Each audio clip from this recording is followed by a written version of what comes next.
কিছুদিন আগে আপনাদের বাংলাদেশের একজন বক্তা আছে, নাম নেব বাংলাদেশের গরিবের আবু হানিফা নামে পরিচিত। এখন নাম হচ্ছে রেজাউল করিম আবরার। নাম শুনেছেন? কারা কারা চেনেন? উনি সোশ্যাল মিডিয়াকে গরম করে দিয়েছেন, সব জায়গায় আহলে হাদিসদেরকে চ্যালেঞ্জ করে বেড়াচ্ছেন। এটা চ্যালেঞ্জ, ওটা চ্যালেঞ্জ। আমরা চ্যালেঞ্জ ওরা করছে, কিন্তু যারা চ্যালেঞ্জ গ্রহণ করে তাদের সঙ্গে বসার তার হিম্মত পর্যন্ত নাই। উনি কিছুদিন আগে একটা বক্তৃতা দিয়েছেন আজকের আলোচ্য বিষয়ের সঙ্গে। ভাই হুজুর দান করেন, আমি তো দান করতে বলছে ভাই, আমি তো এটা পারি না। আর আপনারা জি জি জি ভাইজান, আমাদের আলোচনা চলছে, আলোচনা চলবে না বন্ধ হয়ে যাবে?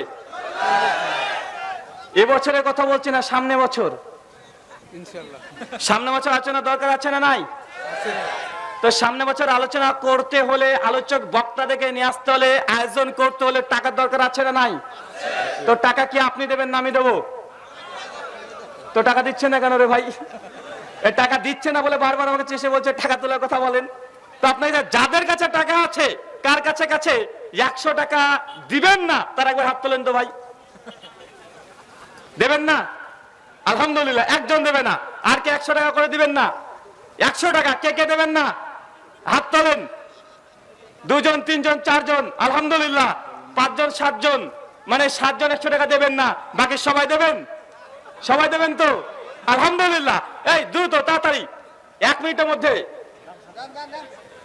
ভাই, 1 মিনিটের মধ্যে তাড়াতাড়ি, কারণ আলোচনার মধ্যে টাকা পয়সা তুলতে গেলে আলোচনা 12টা বেজে যাবে, আর ঘড়িরও 12টা বেজে যাবে। তাই দ্রুত তাড়াতাড়ি ভাই, তাড়াতাড়ি দ্রুত করেন, দ্রুত। আর কেউ যদি উঠতে চায়, কেউ যদি উঠে পালানোর চেষ্টা করে, তার আগে লুঙ্গি ধরে টানবেন, যেতে দেবেন না। লুঙ্গি খুলে যায় খুলবে, যে দিয়েছে ছেড়ে দেন। লুঙ্গি খুলে গেলে যাবে, কিন্তু এখানে উঠতে কাউকে দেবেন না। বেটা ঢুকেছে তোমার ইচ্ছায়, বেরোতে হবে আমাদের ইচ্ছায়। নবী সুন্নাতি দোয়ার মাধ্যমে এই মসজিদ শেষ করতে হবে। কথা বুঝতে পারছেন? তাই যত তাড়াতাড়ি পারেন তাড়াতাড়ি আপনারা এই দানের কাজটাকে কমপ্লিট করেন। মাত্র 1 মিনিটের মধ্যে, বেশি লম্বা সময় নেব না। রেজাউল করিম আবরারের একটা ভিডিও জাস্ট আপনাদেরকে শোনাবো। এই আলোচনাটা শুনলেই ইনশাআল্লাহ আজকের আলোচনা আমরা শেষের দিকে নিয়ে আসবো, তারপরে প্রশ্নোত্তর পর্ব থাকবে। ভাই, এই যে ভাই, আমার উপজেলা ভাইস চেয়ারম্যান 10 ব্যাগ সিমেন্ট দিছে, একটু ঘোষণা দিলে আমাদের আপনাদের চেয়ারম্যান 10 ব্যাগ সিমেন্ট দিয়েছেন এবং 3000 টাকা নগদ দান করেছেন। আল্লাহ সুবহানাহু ওয়া তাআলা তুমি তার এই দানকে কবুল করে নাও, সকলে পড়ি আল্লাহুম্মা আমিন। আর আরেকজন 500 টাকা দিয়েছেন, তার দানটাকে আল্লাহ তুমি কবুল করে নাও। সকলের কথা বলার সময় নেই ভাইজান, রেখে দেন। যারা যারা দান করেছেন আল্লাহ তোমার তাদের দান তুমি কবুল করে নাও, সকলে পড়ি আমিন আমিন। জি, সম্মানিত দর্শক মন্ডলী, আলোচনা চালাবো, তবে আমার নয়, তবে আমার নয়। আমার আলোচনা তো অনেক শুনলেন, বোরিং হয়ে গেছেন। মাঝখানে অন্য কারো একটা আলোচনা শুনবেন? জি, আলোচনা নিয়ে আসছি। তাদেরকে বলবেন ভাই একজন সাহাবীর আমল দেখান তো, একজন সাহাবীর আমল দেখান, একজন সাহাবীর আমল দেখান, অথবা একটা সহিহ হাদিস দেখান। পৃথিবীতে এমন কোন পাপের ছেলের জন্মই হয় নাই যে আমাদের সামনে এসে মুখের উপর হাত দিয়ে হাদিসকে সহিহ প্রমাণ করবে। পরিষ্কার কথা, সহিহ ইবনে খুযাইমার হাদিস আসে, সহিহ ইবনে খুযাইমার হাদিস দিবেন মুহাম্মদ ইবনে ইসমাঈল, ইমাম বুখারী বলেছেন মুনকার হাদিস। আবু দাউদের মুরসাল হাদিস দিবেন, এই আবু দাউদের মুরসাল হাদিসের বর্ণনাকারী সুলাইমান ইবনে মুসাইব, ইমাম বুখারী বলেছেন ইনদাহু মানাকি, ইমাম নাসাই বলেছেন মাইকটা দূর বলাচ্ছি। এগুলো উলামা ইকরাম বুঝবেন, আসমা রিজালের আলোচনা, সেদিকে যাচ্ছি না। এজন্য বলি বুকের উপর হাত বাঁধা আরেকটা সহিহ হাদিস কিয়ামত পর্যন্ত কেউ দেখাতে পারবে না। সবচেয়ে বড় যে ইহসান, সে ইহসান হলো আল্লাহ রাব্বুল আলামিন আমাদেরকে। মনে হয় আপনাদের জন্য একটু কঠিন হয়ে গেল, আবার চালাবো। এই বক্তার নাম হচ্ছে রেজাউল করিম আবরার, যাকে মানুষ নাম দিয়েছে গরিবের আবু হানিফা আর গরিবের তাকি উসমানী। তো তার আলোচনা একটু শুনে নেন, তার ভাষাগুলো দেখেন, আর ভাষা শোনার পরে এই কথারই জবাবটা দেব। ক্যামেরাম্যান যারা আছেন তার রেকর্ড করবেন। উনি যেমন চ্যালেঞ্জ দিয়েছে আমি তার চ্যালেঞ্জ অ্যাকসেপ্ট করব, পাল্টা একটা চ্যালেঞ্জ দেবো, যদি দম থাকে আমার সামনে 1 মিনিটের জন্য বসে যেন। জি, আমি আলোচনাটা আরেকবার চালাই যেন বুঝতে পারেন, কথাগুলো ভালো করে শুনবেন। জি, আমাদের যে সকল ভাইয়েরা বুকের উপর হাত বাঁধে তাদেরকে বলবেন ভাই একজন সাহাবীর আমল দেখান তো, একজন সাহাবীর আমল দেখান, একজন সাহাবীর আমল দেখান অথবা একটা সহিহ হাদিস দেখান। পৃথিবীতে এমন কোন বাপের ছেলের জন্মই হয় নাই যে আমাদের সামনে এসে বুকের উপর হাত বাঁধে হাদিসকে সহিহ প্রমাণ করবে। পরিষ্কার কথা বলি না, ভয়ের কিছু নাই। যে দুইটা হাদিস দিবেন, সহিহ ইবনে খুযাইমার হাদিস আছে, সহিহ ইবনে খুযাইমার হাদিস দিবেন মুহাম্মদ ইবনে ইসমাঈল ইমাম। আচ্ছা, মাত্র 1 মিনিটে 8টা মিথ্যাচার আছে এখানে।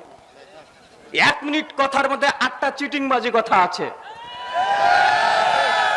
উনি প্রথম দাবি করেছেন যে একজন সাহাবীর আমল দিতে হবে যে বুকের উপরে হাত বেঁধেছে, যদি দেখাতে পারি সে নাকি আহলে হাদিস হয়ে যাবে। আমি এই কথাই বলি, যদি সত্যি এই কথা হয়ে থাকে একজন সাহাবী বুকের উপরে হাত বেঁধেছে, এটা প্রমাণ করতে পারলে রেজাল করিম আবরার এ যদি সত্যি আহলে হাদিস হয়ে যায়, উনি নাকি অনেক বড় মাপের মুহাদ্দিস গবেষক। তাকে আমি একটা হাদিসে জাস্ট বলছি, ইমাম মুনজিরির কিতাব আল আউসাত 2য় খণ্ড 448 পৃষ্ঠা, আলী বিন আবি তালেবের একটা আমল বর্ণনা আছে যে আলা সাদরিহি, তিনি বুকের উপর হাত বাঁধতেন, সনদ হাসান, সনদ সহিহ। এটাকে পারলে তুমি হাদিসকে জয়ী প্রমাণ করে দেখাও। একজনের আমল দেখতে যে একজনের দিলাম, কার? আলী বিন আবি তালেব, তিনি বলেছেন তার আমল, তিনি বুকের উপর হাত বাঁধতেন। ইমাম মুনজিরির আল আউসাদের মধ্যে সেই সনদে বর্ণনা আছে, যদি সত্যি তিনি বলেছেন পৃথিবীতে এমন কোন বাপের বেটা যে নাই নাকি নাই যে দেখাতে পারবে না, বাপের বেটা দেখা আলো। এবার তোমার যদি দম থাকে এই হাদিসকে তুমি জয়ী প্রমাণ করে দেখাও। সত্যি যদি তুমি হালাল সন্তান হয়ে থাকো, হালাল সন্তান না হয়ে থাকো, আমার এই হাদিসকে তুমি ভুল প্রমাণ করে দেখাও। উনি বলছেন যে কোন মায়ের বেটার নাকি জন্মগ্রহণ করেনি যে বুকের উপরে হাত বাঁধার হাদিসকে সহি প্রমাণ করতে পারে। আরে মায়ের বেটা কি, আমি তোমাদের ঘর থেকে প্রমাণ করে দিব বুকের উপরে হাত বাঁধা সহি হাদিস দ্বারা প্রমাণিত। নচেত তোমার মার কাছে যাও, তোমার স্ত্রীর কাছে যাও, তোমার বোনের কাছে যাও, দেখো কোথায় হাত বাঁধে, কোথায় বাঁধে তারা। বুকের উপরে হাত বাঁধা হাদিস যদি সহি নাই থাকে, তাবরা সাহেব সোনামণি, তোমার মা কেন বুকের উপরে হাত বাঁধে? তোমার স্ত্রী কেন বুকের উপরে হাত বাঁধে? তোমার মেয়ে কেন বুকের উপরে হাত বাঁধবে? যদি হাদিস সহি নাই থাকে, কোন বাপের বেটা প্রমাণ করতে পারে নাই যে বাপের বেটা না পারলে বাপের বেটি তোমার বোন পেরে গেছে, কারণ ও তো বুকের উপরে হাত বাঁধে। তোমার শাশুড়ির বেটিও বেড়ে গেছে। ভাই কথাগুলো কঠিন বলছি কেন বলেন তো ভাই? 19 শেখ আব্দুর রাজ্জাক বিন ইউসুফ, মুজাফফর বিন মোহসেন, আসাদুল্লাহ গালিব, শহীদুল্লাহ খান মাদানী হাফেজাহুল্লাহ, আহলে হাদিসের মূল স্ট্রিম আলেমদেরকে নিয়ে এত নোংরা নোংরা ভাষায় কথা বলে, যখন শুনি তখন মনে হয় বেটা তোর যদি দম থাকে আমার সঙ্গে 5 মিনিট বসে দেখ তুই।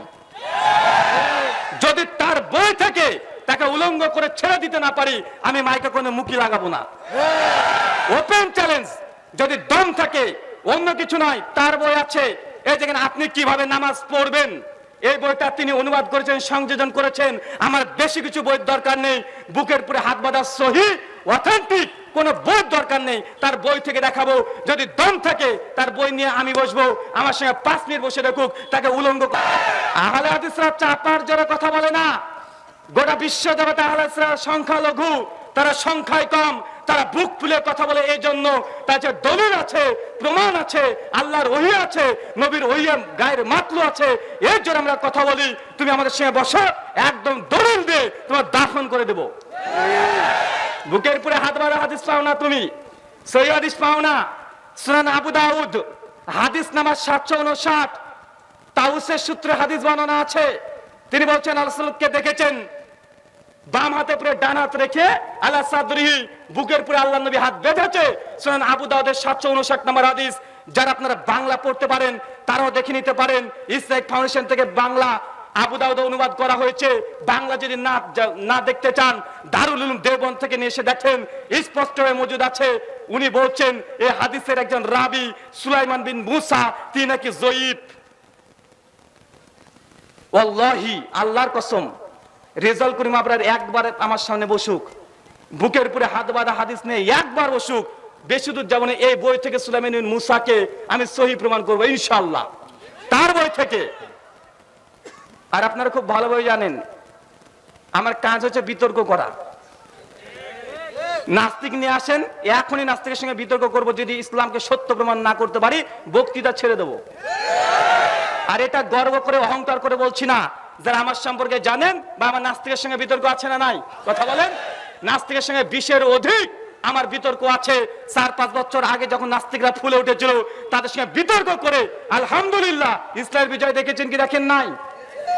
খ্রিস্টানদের সঙ্গে আমার বিতর্ক আছে না নাই? খ্রিস্টানদের সঙ্গে বিতর্ক করে ইসলামের বিজয় আলহামদুলিল্লাহ আমাদের হাতে ছিল কি ছিল না? হিন্দুদের সঙ্গে কিছুদিন আগে বিতর্ক দেখেছেন কি দেখেন নাই? গরুর মাংস খাওয়া যাবে কি যাবে না ভাই, বিতর্ক দেখেন নাই? মহেন্দ্র পাল আর ডক্টর জাকির নাকি চ্যালেঞ্জ করেছিল 2004 সাল থেকে দীর্ঘ 20 বছর, তার নাকি ডক্টর জাকির নাকি তার অ্যাকসেপ্ট করে নাই। অবশেষে আমি অ্যাকসেপ্ট করেছিলাম, আলহামদুলিল্লাহ। বিতর্ক করেছি, গরুর মাংস খাওয়া হিন্দু ধর্মগ্রন্থ অনুযায়ী জায়েজ নয়, বরং খেলে অনেক বড় নেকি হয়। এতটা না, গর্ব করে বলছি, এবং আমার তথ্য প্রমাণ আমি স্ক্রিন দেখিয়ে দেখিয়ে বই দেখিয়ে কথা বলি। আলহামদুলিল্লাহ হিন্দুদের সঙ্গে বিতর্ক আছে কমপক্ষে 10-এর অধিক, খ্রিস্টানদের সঙ্গে 10-এর অধিক বিতর্ক আছে, নাস্তিকদের সঙ্গে 20-এর অধিক আমার বিতর্ক আছে। তো আমার কাজ হচ্ছে বিতর্ক করা, আর আমি বিতর্ক করার জন্য আমার মূল অসুল এটাই, প্রতিপক্ষ দলিল দিয়ে প্রতিপক্ষকে দাফন করে দেওয়া। যখন খ্রিস্টানদের সঙ্গে বিতর্ক করি, কোরআন নিই না, আমি বাইবেল থেকে কাজ চালিয়ে দিই। ওরাই অস্ত্র নিয়ে আসবে, ওদের অস্ত্র দিয়ে জবাই করে দেব। মানে এই জবাই গলা কাটা নয়, তার আদর্শকে জবাই করে দেব। হিন্দুদের সঙ্গে যখন বিতর্ক হয়, কোরআন আমি নিই না। হিন্দুদের সঙ্গে বিতর্ক করার সময় তাদের রামায়ণ, তাদের মহাভারত, তাদের উপনিষদ, তাদের স্মৃতিশাস্ত্র, তাদের শ্রুতিশাস্ত্র, তাদের বেদ, তাদের উপনিষদ, তাদের পুরাণ, তাদের উপপুরাণ, তাদের নিরুক্ত, তাদের যাজ্ঞবল্ক্য সংহিতা, তাদের পরাশর সংহিতা, তাদের অনেক বড় বড় সংহিতা আছে। এইগুলো দিয়ে তাদেরকে বিতর্ক করি। আমার অসুর হচ্ছে এটা, বিরোধীকে খণ্ডন করো বিরোধীদের অস্ত্র দিয়ে। রেজাউল করিম আবরার সত্যি যদি বললো না করে বাপের বেটার জন্মগ্রহণ হয় নাই, আমি বাপের বেটা, তুমি যদি বাপের বেটা হও, তোমার বই নিয়ে 5 মিনিট আমার সঙ্গে বসো, 5 মিনিট। আর তুমি বসতে বাধ্য, বইটা কিনতে আমার 230 টাকা লেগেছে বেটা। বেটা তোমার বই 230 টাকা দিয়ে কিনেছি, আমি ভুল পেয়েছি, আমার সঙ্গে তুমি বসবো না মানে? তাই টাকা ফেরত দাও, টাকা ফেরত তোমাকে দিতেই হবে। চিটিংবাজি চলবে না। একটা কথা আর একটা বলে দিই, এই বইটা রেজাউল করিম আবরারের 95 নম্বর পৃষ্ঠা। কত পৃষ্ঠা কথা বলেন? 95 নম্বর পৃষ্ঠা। দেখেন বইটা, আপনি কিভাবে নামাজ পড়বেন। আমি রেজাউল করিম আবরারকে এই জন্য বলি চিটিংবাজ। চিটিংবাজ এই জন্য, হাদিস নাকি মুজাফফর বিন হোসেন কাটছেট করে, আর এই চিটিংবাজ এমন কিছু হাদিস নিয়ে এসেছে যে হাদিসের গ্রন্থে নাই, কিন্তু রেফারেন্স দিয়ে রেখে দিয়েছে। একটা দৃষ্টান্ত দেব। তার বই আপনি কিভাবে নামাজ পড়বেন। যারা মিডিয়ার ভাইরা আছেন জুম করে নেন, বড় বড় করে জুম করেন। জুম করেন তো ভাই, জুম করেন। আর আমি আগেই বলেছি, 2 দিকে দিচ্ছি, 2 দিকে দিচ্ছি ভাই, 2 দিকে দেব। আর আমি এটা বলছি যে আমার কথা যদি ভুল প্রমাণ করতে পারে, চ্যালেঞ্জ আমারও থাকবে। এই দেখেন তার বইয়ের 95 নম্বর পৃষ্ঠা, 95 95 নম্বর পৃষ্ঠা, হালকা করে দাগানো আছে। পাশে আমাদের সাইকে বসে আছে, আমি পড়ছি, দেখেন কি লিখেছেন। উনি বলছেন তার বইয়ের 195 নম্বর পৃষ্ঠা, হাদিস নম্বর 127। দেখেন হযরত ঠিক আছে কিনা। হযরত আনাস রাদিয়াল্লাহু তাআলা আনহু বলেন, 3টে জিনিস আখলাকে নববী। কি বললাম? 3টে জিনিস আখলাকে নববী। 1, ইফতার তাড়াতাড়ি করা। কি বললাম? রেজাউল করিম আবরার বলছে 3টে জিনিস আখলাকে নববী। তার মধ্যে 1 হচ্ছে ইফতার তাড়াতাড়ি করা। তো বেটা, তোমাদের ইসলামিক ফাউন্ডেশন থেকে কেন ঘোষণা দেওয়া হয় সূর্য ডোবারও 3 থেকে 4 মিনিট পরে ইফতার করো? চিটিংবাজ, কথা ঠিক লেগেছে আমল করো না, এর জন্য চিটিংবাজ বলি। দুই, সাহারিতে বিলম্ব করা, মানে সেহরি কি করতে বিলম্ব করতে হবে, ওরা পারলে ফজর ঠেকিয়ে দেয়। তিন, এখানে লিখছে দেখেন, নামাজের ডান হাতকে বাম হাতের ওপরে রাখা। আরবি একটা শব্দ আছে দেখেন এখানে, ওয়াজাহু ইয়ামিনিহি আলা শিমালি, এই শব্দ লেখার পরে বলছে তাহাতাসসুরা, আছে না নয় আরবিতে? যারা আছেন তারা যুক্ত জুম করে দেখে নেন, আরবিতে যে তাহাতাসসুরা, মানে 3 নম্বরটা হচ্ছে বাম হাতের উপরে ডান হাত রেখে নাভির নিচে বাঁধা। কোথায়? কথা বলেন। বলতে 3টে জিনিস নবীদের সুন্নাত ছিল, আখলাক ছিল। 1, দ্রুত ইফতার করা। 2, সাহারি করা বিলম্ব করে। 3, নাভির নিচে হাত বাঁধা। আরবিতে নিয়ে এসেছে, বেটাটা চিটিংবাজি করেছে, রেফারেন্স দিয়েছে 158 নম্বর টিকাতে, 158 লিখছে মাজমুজ জাওয়াইদ, হাদিস নাম্বার 2611, দারুল ফিকির বৈরত থেকে ছাপা। দেখেন প্রকাশনীর নাম দিয়েছে, বলছে এই হাদিসটা কোথায় আছে, নাভির নিচে হাত বাঁধা, মাজমুজ জাওয়াইদ, হাদিস নাম্বার 2611, এটা হচ্ছে দারুল ফিকির বৈরত থেকে ছাপা, প্রকাশনীর নাম দিয়েছে। বেটা প্রকাশনীর নাম দিয়েই চিটিংবাজি করেছে। চ্যালেঞ্জ করলাম, ও যদি হালাল সন্তান হয়ে থাকে মাজমুজ জাওয়াইদ থেকে হাদিস দেখাবে। নাই, এই হাদিস মাজমুজ জাওয়াইদের নাই। যদি দেখাতে পারে আমি চ্যালেঞ্জ করে বললাম জিন্দেগি তার বক্তৃতা দেব না। আনাস বিন মালিক থেকে এই সনদে, এই মতনে, এই হাদিস নাম্বারে, এই প্রকাশনী থেকে যেইভাবে দিয়েছে, যদি রেজাল করিম আবরার কেন তার 14 গোষ্ঠী যদি এই হাদিস যদি এইবার সনদ মতো নিয়ে আসতে পারে, আমি বক্তৃতা ছেড়ে দেবো। দেখি তুমি কত বড় বাপের বেটা। তুমি আব্দুর রাজ্জাক বিন ইউসুফকে সূরা ফাতিহা চ্যালেঞ্জ দাও। এখানে চিটিংবাজি এটা এক ধরনের। কেন আব্দুল্লাহকে দাও না তার ছেলেকে? আব্দুর রাজ্জাককে সূরা ফাতিহা চ্যালেঞ্জ কেন? তার বেটা আছে তো, আছে না নাই? কথা বলেন। তার 3 বেটা আছে। আব্দুর রাজ্জাক বিন ইউসুফকে সূরা ফাতিহা চ্যালেঞ্জ দাও, তার 3 বেটা আছে। 3 বেটার সামনে একবার বসে রাখো, সূরা ফাতিহা তোমার কিরাত ভালো না তাদের কিরাত ভালো, এরা তোমাকে ভালো করে দেখিয়ে দেবে। ডক্টর জাকির নাকি সূরা ফাতিহা চ্যালেঞ্জ দেয়, যখন কিছু পারে না কিরাত কর, এটা কর, ওটা কর, কিন্তু যে পারে তাকে আবার ওই চ্যালেঞ্জ দিবে না। ভুল করেও বিষ পান করবে, আব্দুল্লাহকে জীবনে বলবে না তোকে সূরা ফাতিহা চ্যালেঞ্জ দিলাম, জিন্দেগিতে দেবে না। আব্দুর রাজ্জাক বিন ইউসুফ এবং আমার কিরাতের মধ্যে টুটি বিচ্যুটি হয়, এটা তো আমরা স্বীকারই করি রে ভাই। জড়তাটা থাকে, অনেক মানুষের জড়তা থাকে, শুদ্ধ উচ্চারণ হয় না। আমি প্রায় 23 বছরের পরে এই আরবি নিয়ে চর্চা করেছি, তাই আমার কিরাত আর যে ছোট কাল থেকে শিখে আসছে তার কিরাতের মধ্যে পার্থক্য হবে না? কথা বলেন। অবশ্যই হবে, যে কারি আছেন তারা জানেন যে হবে, কিন্তু আমাদেরকে চ্যালেঞ্জ দেয় সূরা ফাতিহা পড়ার। বেটা তুমি যে বই লিখেছো, এই বই নিয়ে আমার সঙ্গে বসে দেখো, আমি আগে বলেছি উলঙ্গ করে ছেড়ে দেবো ইনশাআল্লাহ। আর এই হাদিস আনাস থেকে যে বইয়ের নাম দিয়েছো মাজমুজ জাওয়াইদে, তোমাকে দেখাতে হবে, নচেত তুমি যেই ভাষাতে বলো ওরে দাজ্জাল, এ দাজ্জাল তুমি হয়ে যাবে। কারণ তুমি মুজাফফর বিন মুহসিনকে অনেকবার দাজ্জাল বলেছো, বাটপার বলেছো, আর মুজাফফর বিন মুহসিন নাকি জালাশের কবলে রাসূলুল্লাহ সালাত বই নাকি খেয়ানত করেছে। বেটা ও যদি খেয়ানত করে তুমি সিটিংবাজি করেছো। এই বইয়ের এত পরিমাণে মিথ্যা হাদিস লিখেছে, ওয়াল্লাহি হাদিসের বইয়ে নাই, কিন্তু শব্দ যুক্ত করে দিয়েছে। যেন একটু আগে দেখালাম, তাতাসরা শব্দ কিন্তু মাজমুজ জাওয়াইদে নাই, আনাস থেকে। এটা ওই নিজে আরবি ঢুকিয়ে দিয়েছে, আরবি জানে, আরবি ঢুকিয়ে দিয়েছে। আরেকটা হাদিস যদি দেখাই, এটা ভালো কথা, রিজাল্ট কোনো হবে কিন্তু প্রশংসা করব। ছেলেটা খুব ভালো, অনেক ভালো, কিউট, একদম কিউট, লক্ষ্মী সোনা আমার। একটা ভালো কথা লিখেছে ভাইজান, এই যে তাকে ধন্যবাদ দেওয়া উচিত। কাছে পেলে কি আর করতাম, হাতে একটা চুম্বন করতাম, অন্য কথায় ভাবিয়েন না। মুনাজাত প্রসঙ্গে লিখেছে, সম্মিলিত মুনাজাত। কি বলেন? নামাজ শেষে সম্মিলিত মুনাজাত। রেজাল করিম আবরার এত বড় পণ্ডিত অবশ্যই স্বীকার করতে বাধ্য হয়েছে যে সম্মিলিত মুনাজাত করার প্রমাণে কোনো সহিহ হাদিস নাই। যদি কেউ করে পাবন্দ সহকারে তাহলে বিদআত হবে। আলহামদুলিল্লাহ বলেন। বেটা বই কিনেছি তোমার 230 টাকা দিয়ে, তোমার পক্ষেও যেমন কিছু বাস আছে, আমাদের পক্ষেও কিছু মিষ্টি রেখে গেছো।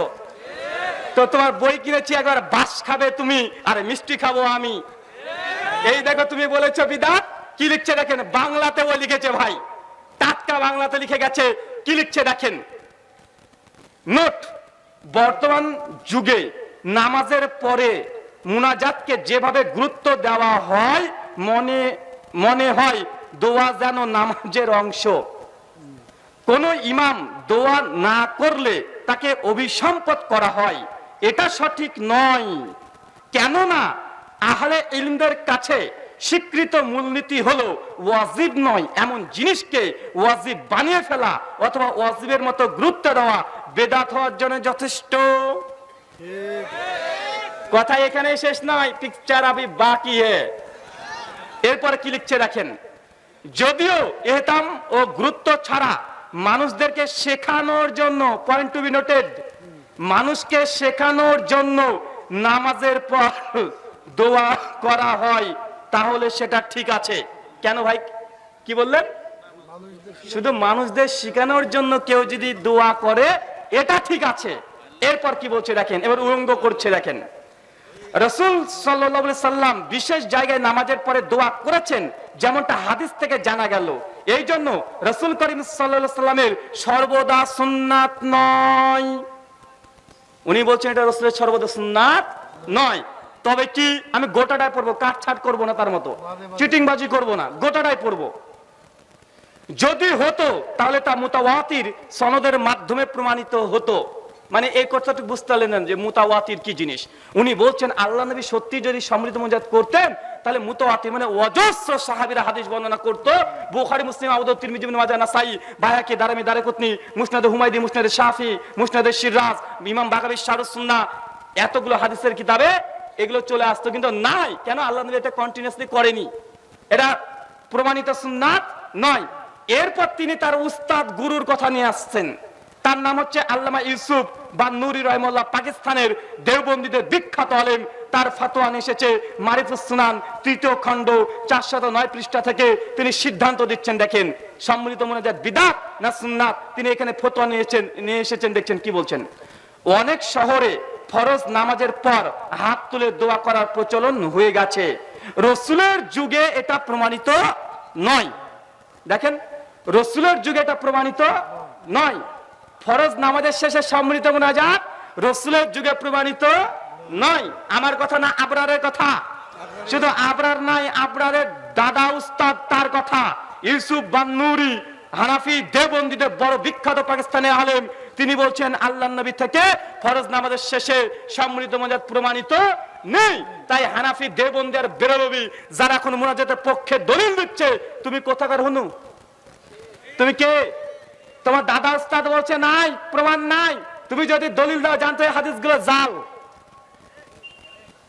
2 নম্বর, বিশেষ করে পাবন্দির সঙ্গে। তবে হ্যাঁ, ফরজ নামাজের পর অনেক দোয়ার কথা প্রমাণিত আছে, কিন্তু সেগুলোতে হাত তোলার কথা নাই।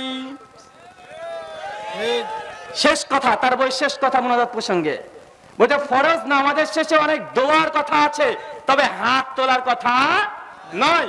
এই জন্য বলেছি যে রেজাউল করিম আবরার খুব কিউট, একদম কিউটের ডিব্বা। মাঝখানে কয়েকটা সত্য কথাও বলেছে, কেননা এখানে তিনি প্রমাণ করতে সক্ষম হন নাই কোন সহিহ সনদে যে আল্লাহ রাসূল ফরজ নামাজ শেষে সম্মিলিত মুনাজাত করেছে, এটা প্রমাণ দিতে পারেনি। অবশ্যই নোট লিখে তিনি বলছেন অবশ্যই এটা কেউ পাবন্দি সহকারে করলে এটা বিদআত হবে। মানে আস্তে আস্তে বেটা আহলে হাদিস হওয়ার চেষ্টা করছে। ধন্যবাদ। আহলে হাদিস হতেই হবে। আহলে হাদিস তুমি না হয়ে যাবে কোথায়? আমাদের কাছে আসো। যখনই তুমি কোরআন হাদিস নিয়ে গবেষণা করতে শুরু করেছো, আলহামদুলিল্লাহ, তুই যখন মুজাফফর বিন মুহসিনের 20খানা ভিডিওর জবাব দিয়েছিল তার বইয়ের, পাল্টা আমিও জবাব দিয়েছি কি দিই নাই? কথা বলেন। আমার একটা জবাব খণ্ডন করতে পারে নাই, একটা ভিডিও খণ্ডন করতে চেয়েছিল। তারাবিয়া তাহাজ্জুদ একই নামাজ না ভিন্ন নামাজ? আমি যখন পাল্টা একটা জবাব দিয়েছি, বেটা মুখ বন্ধ হয়ে গেছে। 2 বছর আগে মুখ আর খুলতে পারেনি, প্যারালাইসিস, একদম মুখ বন্ধ হয়ে গেছে।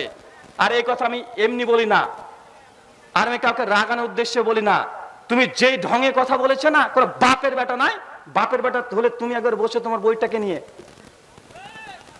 আল্লাহ সুবহানাহু ওয়া তাআলা এই কথাগুলো তুমি বোঝার তৌফিক দান করো। সকলে পড়ি আল্লাহুম্মা আমিন।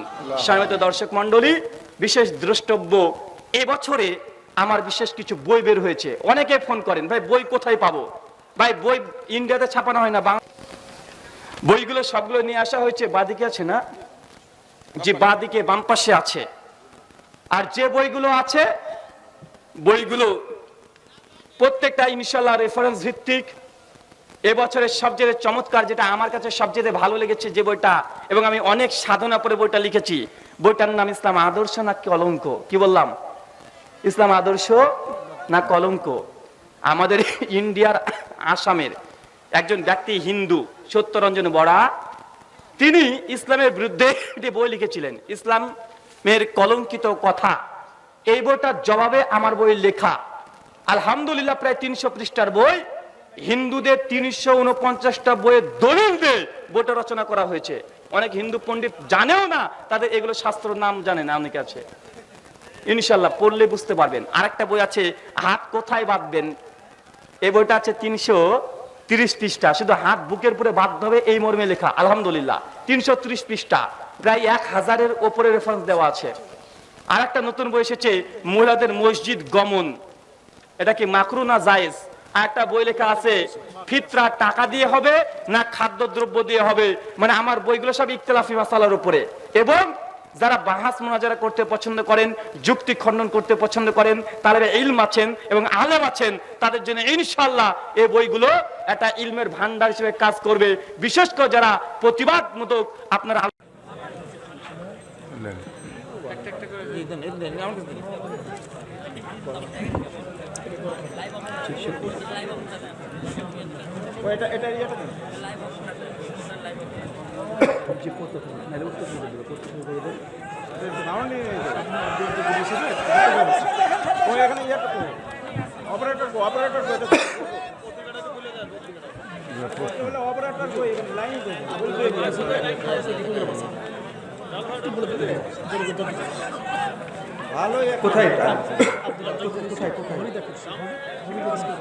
একটি ঘোষণা, হরিদা খলসি স্কুল মাঠ, নলডাঙ্গা, নাটোর, বাদ আসর থেকে শেখ আব্দুর রাজ্জাক বিন ইউসুফ হাফেজাহুল্লাহর একটা ইসলামী সম্মেলন আছে। তারিখ 27 নভেম্বর 2022 রবিবার। স্থান হরিদা খলসি স্কুল মাঠ, নলডাঙ্গা, নাটোর। জি দ্রুত। 2023 সালে সারা বিশ্বে দুর্ভিক্ষ হবে, এই অবস্থায় মুসলমানদের করণীয় কি? বাহ, 2023 সালে সারা বিশ্বে নাকি দুর্ভিক্ষ হবে, এই অবস্থায় মুসলিমদের করণীয় কি? তো যে হুজুর বলেছে 2023 সালে গোটা বিশ্বের মধ্যে দুর্ভিক্ষ আসবে, ও হুজুর সমস্যা বলেছে, সমাধানটা তার কাছেই নিয়েন। তুই সমস্যা দেখাবা, সমাধান দেবে না, তাই ভাই সমস্যা যখন তুমি দেখাবে সমাধান তুমি দেবে। এইসব কথার পেছনে ছুটবেন না, গায়েবী খবর কেউ দিতে পারে না। আর যদি দুর্ভিক্ষ আসে, না খেয়ে ঘরের কোণার মধ্যে চলে যান। আল্লাহর নবী বলেছে, সহিহ বুখারী 6668 নম্বর হাদিস, হুযায়ফা বিন ইয়ামান রাদিয়াল্লাহু তাআলা আনহু তিনি হাদিস বর্ণনা করছে। আল্লাহ রাসূল বলছেন, আল্লাহ রাসূল, আমরা এখন ভালো অবস্থায় আছি, এর চেয়ে খারাপ ধোঁয়াশ অবস্থায় কি থাকতে পারবো বা আমাদের জীবনে আসবে? আল্লাহ রাসূল বলছে, জি হ্যাঁ আসবে। বারবার কথা বলতে বলতে আল্লাহ নবীকে বলছেন, শেষে আল্লাহ নবী বলছেন, যদি এই মতো অবস্থায় আসে তুমি জঙ্গলে চলে যাও, গাছের শিকড় ধরে কামড়ে পড়ে থাকো আর আল্লাহর ইবাদত করো। যে দুর্ভিক্ষ নেমে আসে, আপনি আল্লাহর ইবাদতে বিন্দু পরিমাণে ঘাটতি করবেন না। ইবাদতই পারে সমস্ত বালা মুসিবতকে দূর করে দিতে। শুকরিয়া।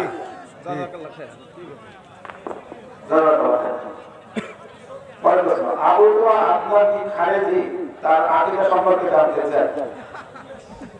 ভাইজান জিজ্ঞাসা করেছেন, আবু তোহা আদনান তিনি কি খারেজি, তার আকীদা সম্পর্কে জানতে চায়। তিনি খারেজি কিনা বলতে পারবো না, বড় বড় বিশেষজ্ঞ যারা আকীদার আলেম তাদের কাছ থেকে জেনে নেবেন। 2 নম্বর, যে তিনি যে আলোচনা করে সেই আলোচনা সম্পর্কে মারাত্মক পর্যায়ের সমস্যা আছে। বিশেষ করে আখরি জামান প্রসঙ্গে যে আলোচনাগুলো করছে, অধিকাংশই এই ব্যাখ্যাগুলো সালাফদের বিরুদ্ধে ব্যাখ্যা গিয়েছে। আর এই ব্যাখ্যাগুলো তার নিজেরও নয়, এটা ইমরান নাজির হোসাইনের বইয়ের থেকে তিনি পড়ে এই কথাগুলো বাংলাভাষী মানুষের কাছে প্রচার করছে, যেগুলোর অধিকাংশ অংশে ভুল, যা একাধিক আলোচকদের বক্তৃতা এবং লেখনী থেকে ফুটে উঠেছে। আপনি কি রেজাল্ট করিম আবরারের সাথে বাহাসে বলবেন? তোমার আবরারকে জাস্ট বলে দিও,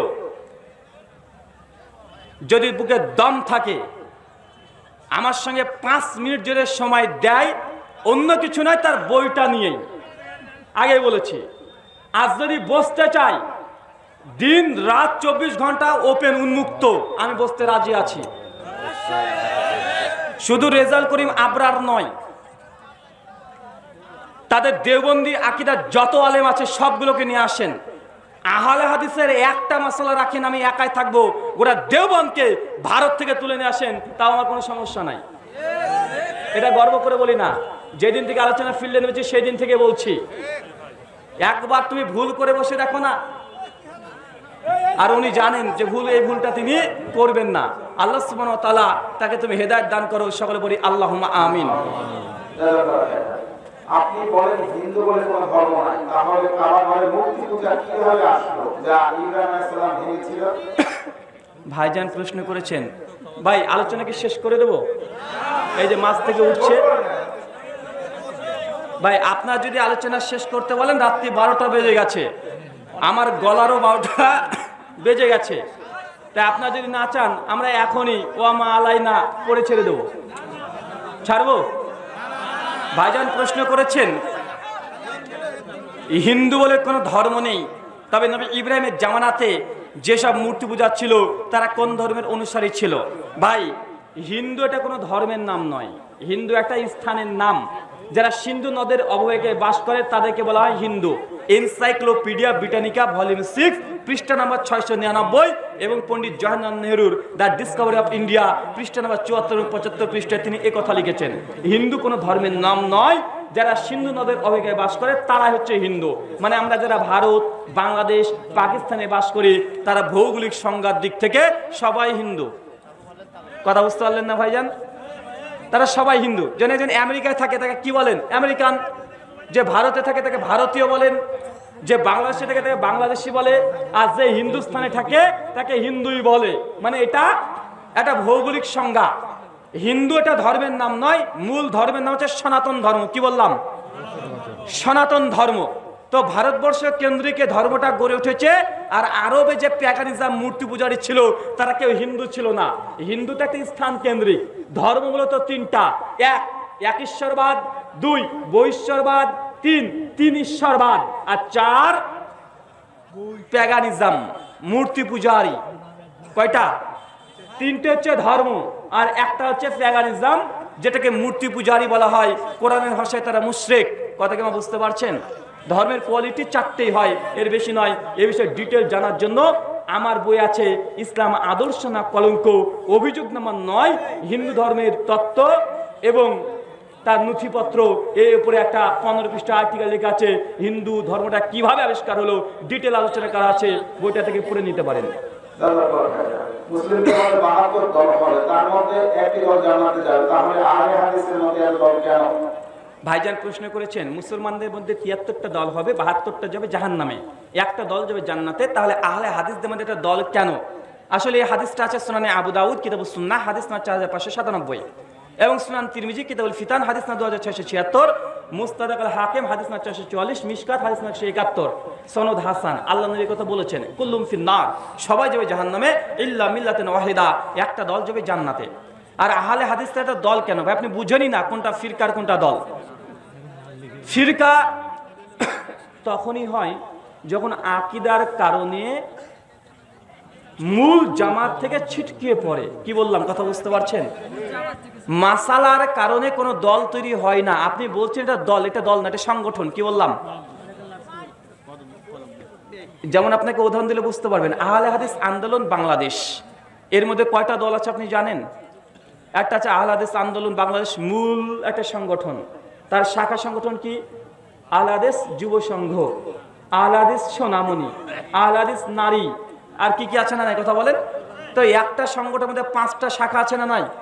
আছে। তো এগুলো কোনো ফিরকা নয়, এগুলো কোনো দল নয়, একটাই মানহাজে সবাই এক। জমিয়তে আহলে হাদিস বাংলাদেশ, জমিয়তে আহলে হাদিস যেটা তাবলীগ ইসলাম এবং আহলে হাদিস আন্দোলন বাংলাদেশ, এই যে তিনটে বড় বড় আহলে হাদিসদের জামাত এই বাংলাদেশে আছে, তাদের প্রত্যেকের আকীদা মানহাজ একই, শুধু তারা সাংগঠনিকভাবে আলাদা। তো সংগঠন আর ফিরকা পার্থক্য আছে না নাই? আমরা বুঝি না ফিরকা কোনটা। ফিরকা হয় আকীদার উপরে নির্ভর করে। যেমন হানাফিদের মধ্যে ফিরকা হয়েছে, দেওবন্দি বেরলভী, আকীদার কারণে মারামারি করে তারা। মাসালায় সবাই হানাফি, আছে না? কথা বলেন।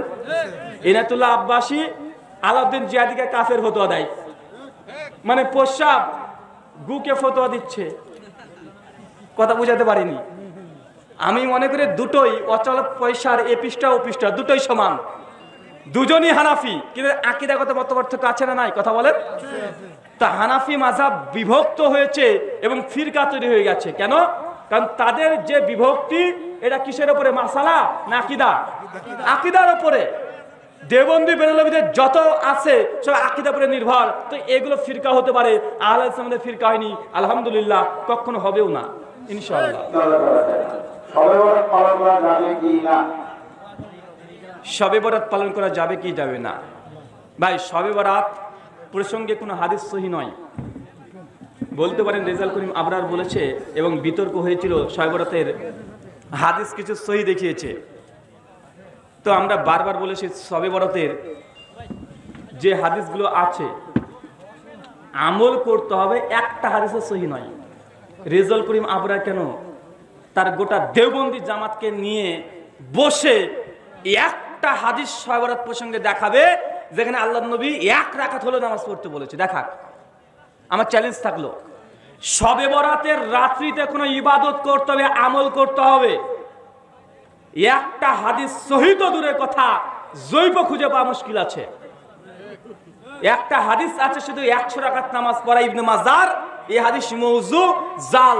রেজাল করিম আবরারের উস্তাদ বলে গেছেন, নাম হচ্ছে মাওলানা আব্দুল মালেক আল কাউসার পত্রিকায় 2013 সালে আর্টিকেলে তিনি বলেছেন হাদিস জাল, এটা মওযু, এই হাদিস মানা যাবে না। তাই আমার একটা ছোট্ট কথা, তারা কি করে জানেন? তারা খুব তাকিয়া করে। তাকিয়া মানে বুঝেন?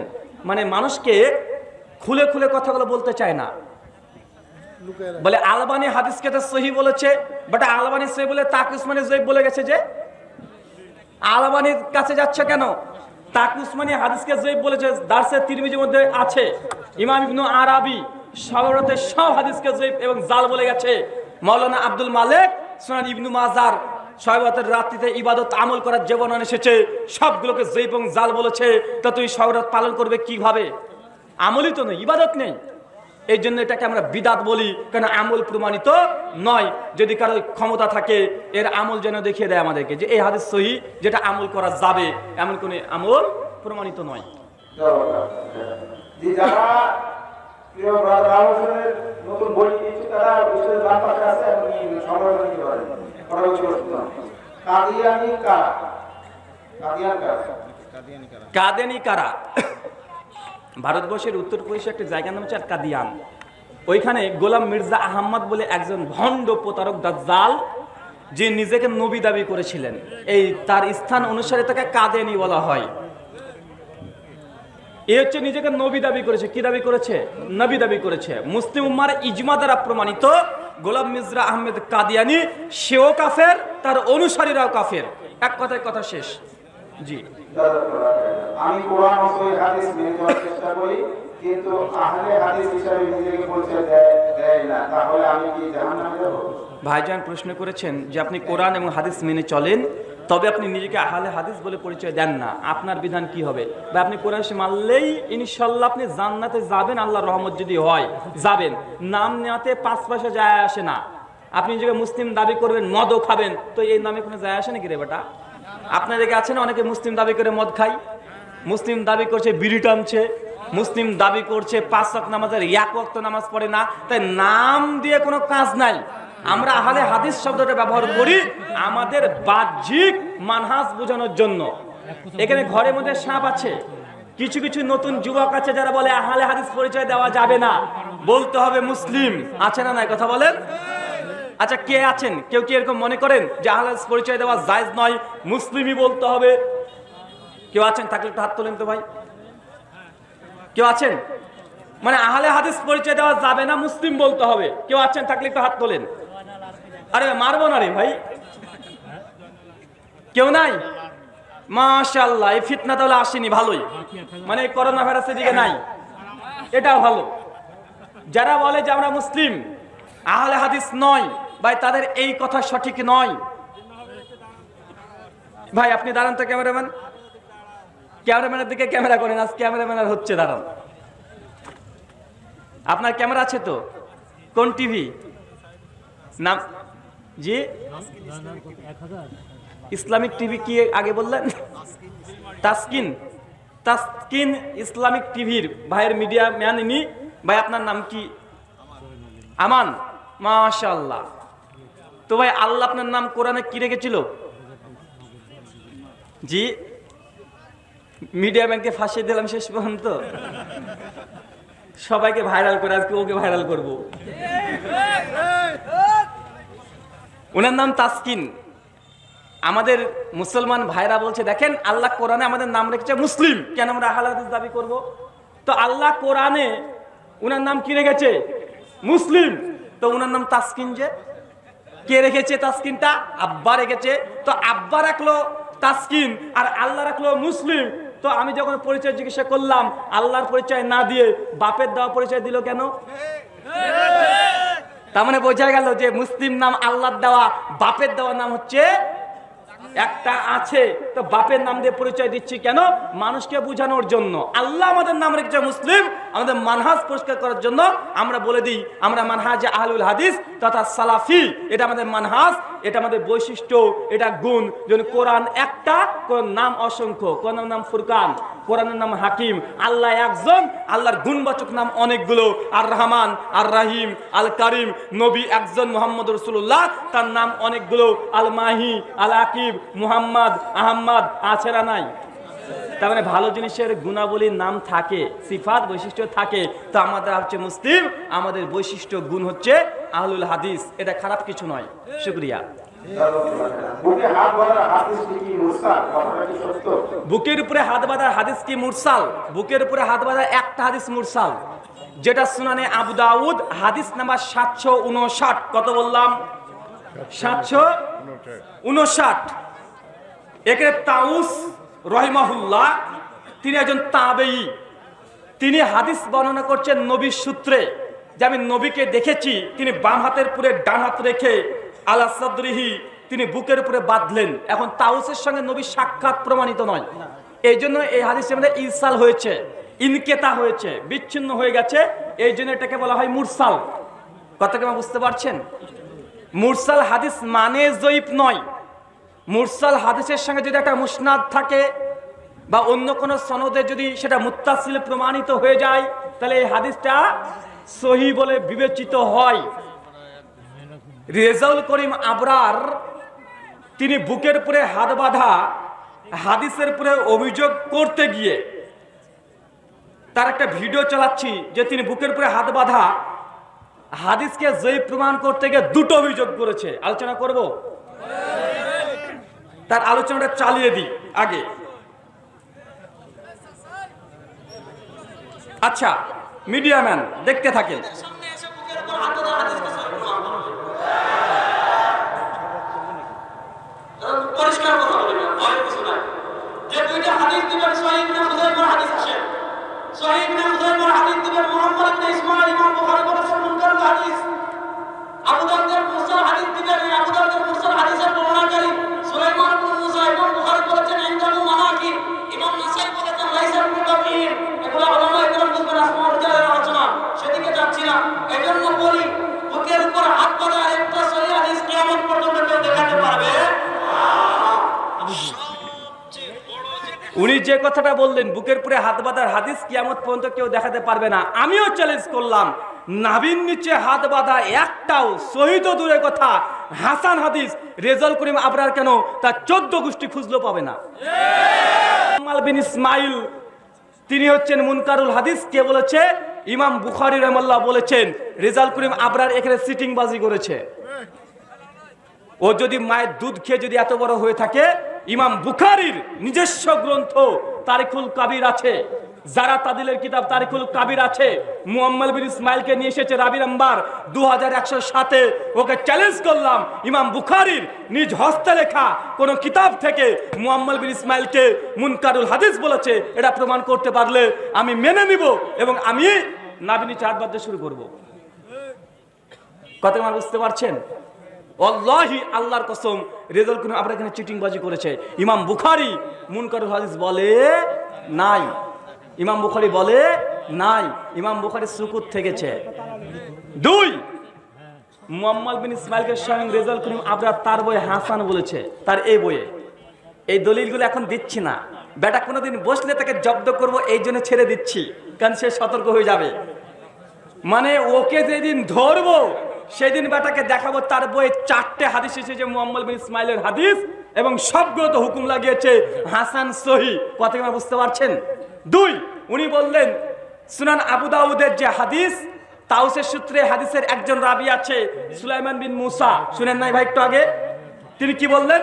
ইমাম বুখারী তিনি বলেছেন তার হাদিস জয়ীফ, এবং ইমাম নাসাই বলেছে তিনি শক্তিশালী নন। এই 2টা কথা তিনি উল্লেখ করেছেন। ভাই, এই বইটা হচ্ছে রেজাল্ট করিম আবরারের বই। আপনি কিভাবে নামাজ পড়বেন দেখতে পাচ্ছেন। রাবির নাম কি বলেছিল? সুলাইমান বিন মুসা। ইমাম নাসাই বলেছে লাকাবিয়িন, তিনি শক্তিশালী নন। আর ইমাম বুখারী বলেছেন তিনি হচ্ছে মুনকারুল হাদিস। তার বই দেখেন লাল দিয়ে দেখানো আছে, জুম করেন তো ভাই, জুম করেন, কেমন জুম করেন, দেখাচ্ছি ভাই, দাঁড়ান। ও যে কত বড় গরিবের আবু হানিফা না সিটিং বাস, এটা প্রমাণ হয়েছে ভাই, দেখে নিচ্ছেন। আরবিটা দেখেন দাগানো আছে, সুলাইমান বিন মুসা হয়েছে, নোট হয়েছে। তার বই 310 নম্বর পৃষ্ঠা। ভাই আপনারা একটু করে নেন তার বই, আপনি কিভাবে নামাজ পড়বেন গোটা বইটাকে ভালোভাবে জুম করে নেন। পরে যারা ভিডিওটা দেখবেন পজ করে দেখে নিন, আমি এখানে পড়ে দিব। হয়েছে ভাইজান? মিডিয়া হয়েছে? জি। কি লিখছে দেখেন এবার। উনি একটা হাদিস নিয়ে এসেছেন, কোরআনকে অজু করা ছাড়া স্পর্শ করে টাচ করা যাবে কি যাবে না। হাদিস নিয়ে এসেছেন আন সুলাইমান বিন মুসা, সুলাইমান বিন মুসার রাবি, এহাজের রাবি নিয়ে এসে তিনি বলছেন এই হাদিসটি সম্পর্কে ইমাম হাইসামি বলেন হাদিসটি ইমাম তাবরানী মুজাওয়াল কাবির এবং আল মুজাওয়াজ সাগিরে বর্ণনা করেছেন। বর্ণনাকারী সবাই বিশ্বস্ত এবং গ্রহণযোগ্য সেকা। ভাই রাবি কে ছিল জানো? সুলাইমান বিন মুসা। কোন হাদিসের রাবি? আবু দাউদের বুকের উপরে হাত বাঁধার রাবি। তার বক্তৃতায় বলছে সে নাকি জয়ীফ রাবি, কিন্তু বই লিখেছে সে যে সেকা গ্রহণযোগ্য রাবি। ভাই চিটিংবাজ বলবেন না কে? বক্তৃতাতে চিৎকার বেড়ে যখন আহলে হাদিসদের দলিল বুকের উপরে হাত বাঁধা, সুলাইমান বিন মুসাকে বলছে মুনকারুল হাদিস, তিনি শক্তিশালী নন। কিন্তু যখন বই লিখছে তাদের দলিল চলে এসেছে, তখন বলছে তিনি সেকা, তিনি সাবেত, তিনি হুজ্জাত, তাকে দলিল বানিয়ে নিয়েছে। ভাই এটাকে সিটিংবাজি ছাড়া কি বলবেন? দেখায় যেন পরিষ্কার ভণ্ডামি। আল্লাহ সুবহানাহু ওয়া তাআলা এই কথাগুলো বোঝার তৌফিক দান করো। সকলে পড়ি আল্লাহুম্মা আমিন। অনেক গভীর রাত্রি হয়ে যাচ্ছে। আল্লাহ যে আলোচনা প্রথমে আমি করলাম, প্রথমে আমাকে, তারপর আপনাদের প্রত্যেককে আমল করার তৌফিক দান করো। সকলে পড়ি আল্লাহুম্মা আমিন। ছেড়ে দেন। আল্লাহ সুবহানাহু ওয়া তাআলা দোয়া প্রার্থনা। বর্তমান মেম্বার 1001 নাম্বার ইট। বর্তমান মেম্বার 1001 নাম্বার ইট। কি বলবো তারপরে? আব্দুল সাত্তার মন্ডল। আব্দুল সাত্তার মন্ডল বর্তমান মেম্বার 1000।